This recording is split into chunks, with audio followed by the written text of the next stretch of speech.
Oke sobat, kali ini saya mau berbagi teman-teman. Tapi kali ini saya mau berbagi pengalaman teman-teman, berbagi pengalaman. Gimana caranya dengan modal yang sedikit, tapi kita masih bisa berternak ayam kampung teman-teman. Modal sedikit, tapi kok bisa ternak ayam kampung? Gimana sih caranya? Ya ini berdasarkan pengalaman saya pribadi teman-teman. Di sini saya berbagi gimana caranya kita ternak ayam kampung dengan modal kecil, tapi kita bisa ternak teman-teman. Salah satu langkah yang kita lakukan adalah kita karena kan kita tahu modal kita kan minim teman-teman. Dengan modal yang kecil kita harus pandai-pandai mengatur keuangan kita. Salah satu langkah yang kita lakukan untuk bisa menekan biaya operasional ya itu salah satunya kita membuat kandang. Kita dengan memanfaatkan teman-teman, memanfaatkan lahan-lahan yang ada di sekitar rumah kita untuk dijadikan kandang umbaran sebagai tempat kita memelihara ayam. Dengan memanfaatkan lahan secara otomatis kita bisa menekan dari biaya operasional kandang itu sendiri. Langkah yang selanjutnya yang harus kita perhatikan adalah kita melihat yang pertama yang perlu kita perhatikan, kita tetap melihat keuangan kita teman-teman, keuangan kita untuk untuk modal kita mencari bibit indukan teman-teman, bibit indukan yang berkualitas dan baik dari segi bertelurnya teman-teman. Karena kan kita tahu kita ternak itu kan pengen menghasilkan, pengen budidaya, ingin mengembangkan agar ayam kita itu berkembang dan menjadi banyak teman-teman. Di sini salah satu langkah ya kita kita mencari bibit indukan yang bagus dari segi tulangan dan bagus dari segi telurnya teman-teman. Jadi telur itu harus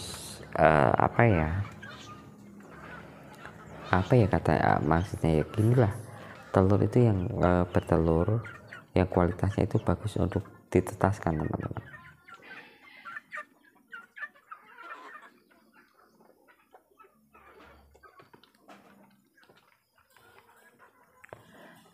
Terus gimana kalau kita nggak punya, mungkin uang kita nggak cukup untuk beli indukan, ayam indukan? Kan ayam indukan biasanya kan kalau sudah besar itu mahal ya. Salah satu langkah untuk menyikapi permasalahan itu adalah teman-teman tetap juga bisa ternak teman-teman.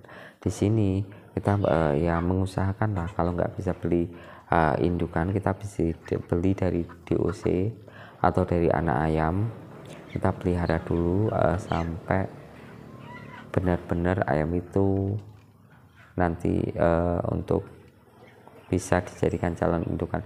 Tapi yang perlu teman-teman perhatikan di dalam pemilihan DOC, teman-teman harus jeli, harus teliti gimana struktur ayam itu dari segi body, dari segi kualitas ayam kita harus perhatikan teman-teman.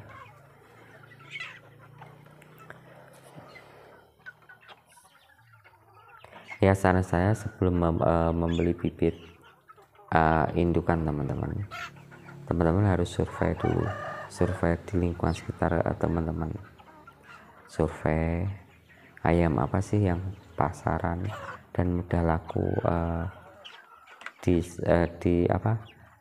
tempat teman-teman itu, di tempat-tempat jenengan itu berfungsi di waktu kita nanti berternak ayam teman-teman. Di waktu kita berternak ayam, pas lagi berkembangnya dan ayam kita sudah mulai panen, di situ kan langkah yang kita lakukan harus dengan cepat kita bisa menjualnya teman-teman. Jangan sampai ada kita mengulur waktu Jika kita mengulur waktu, secara otomatis kan kita akan terjadi pembengkakan dari biaya pakan itu sendiri.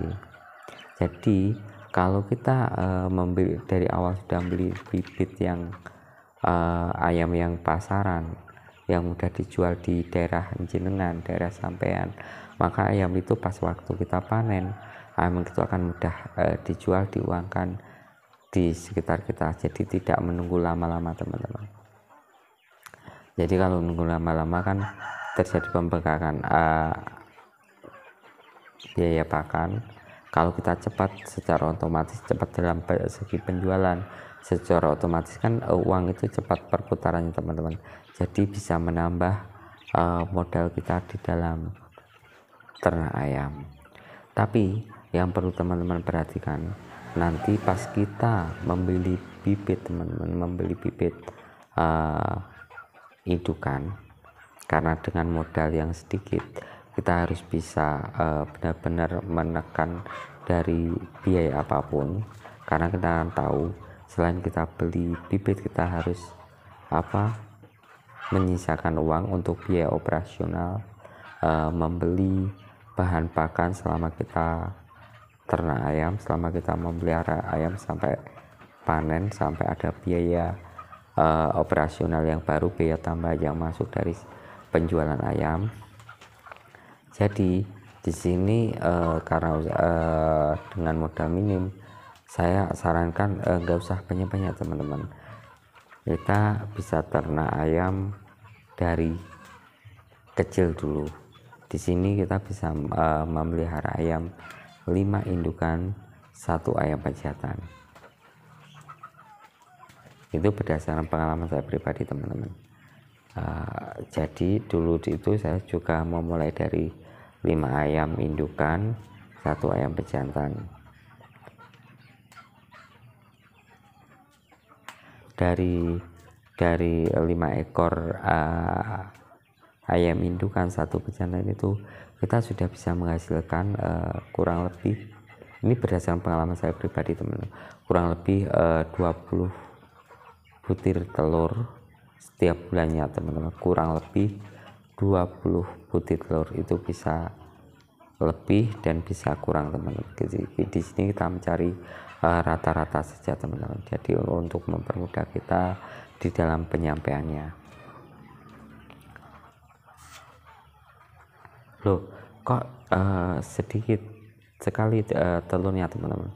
Ya sedikit karena kan dengan 5 indukan kan kadang ayam itu bertelur itu tidak bersamaan teman-teman. Jadi kadang bergantian. Selain itu kan kita tahu bahwa telur ayam kampung itu kan relatif lebih rendah teman-teman. Jika lebih rendah dalam bertelurnya. Dan di sini kalau telur-telur ayam itu untuk mencetak DOC, jika diingrami, kita menggunakan secara tradisional, cuma diingrami indukannya, kita kan tahu kalau ayam itu pas waktu mengkerami telurnya kan butuh waktu 21 hari untuk bisa telur itu dijadikan DOC anak ayam pas waktu diingrami. Jadi sangat-sangat menyita waktu. Di sini saya sarankan ya kita menggunakan mesin tetas teman-teman, mesin tetasan telur,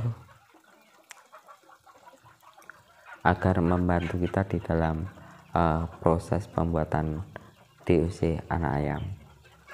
Jadi kalau kita bisa menggunakan dan punya, dan kita bisa menggunakan mesin tetasan telur, secara otomatis kan telur kita tidak menggerami, jadi tidak menyita waktu. Jadi di sini kita fungsikan untuk bertelur dan bertelur tanpa menggerami. Secara otomatis kan kita bisa mempercepat dari pembuatan DOC itu sendiri.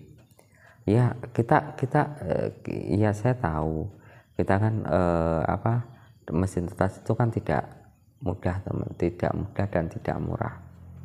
Jadi di sini kita harus belajar. Selain itu kita harus bisa menyesuaikan uang kita. Kalau ya saran saya ya kita memakai mesin open yang mesin tetasan telur yang sederhana saja teman-teman. Jadi kan kalau yang sederhana itu kan harganya lebih murah teman-teman. Ya resikonya kita harus membalik telur itu secara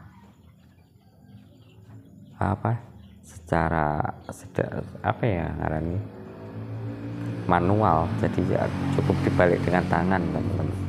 Jadi ya itulah kendalanya kalau kita menggunakan mesin tetasan telur sederhana. Tapi kalau teman-teman mempunyai keuangan lebih, mau pakai mesin open otomatis ya monggo, itu juga bagus teman-teman.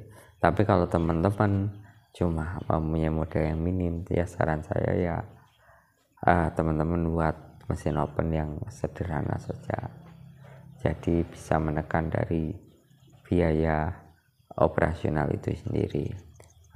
Dengan mesin open itu secara otomatis kan pertumbuhan di dalam kita membuat DOC kan bisa terbantu teman-teman.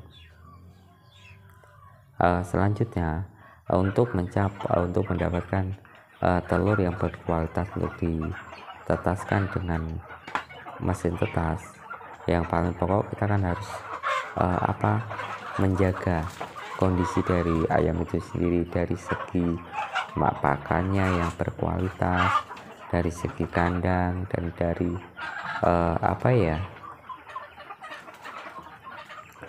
dari segi kesehatan ayam itu sendiri.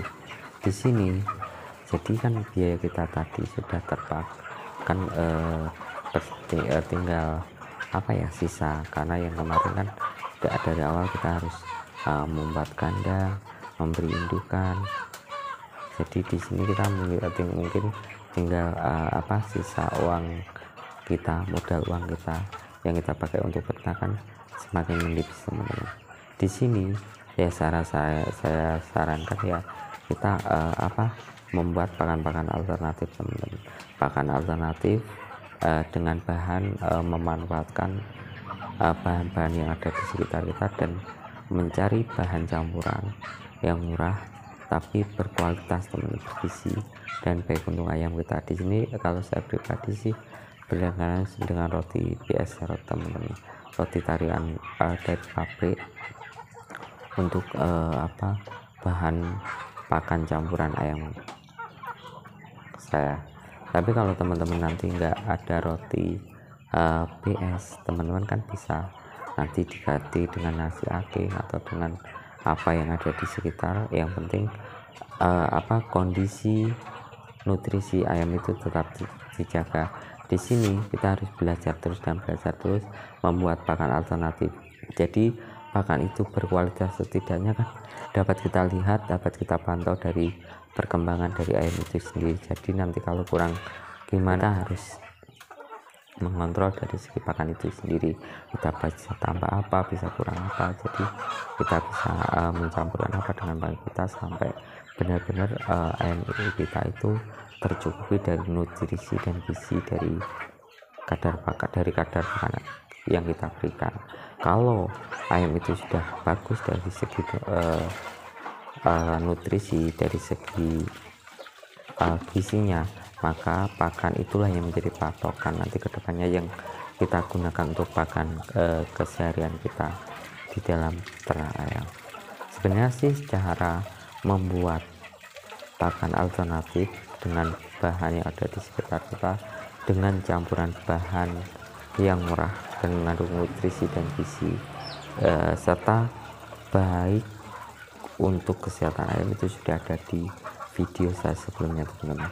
Tinggal nanti teman-teman tonton, teman-teman pelajari. Nanti jika teman-teman kurang paham kan teman-teman bisa komen di kolom komen, pasti akan saya tanggapi.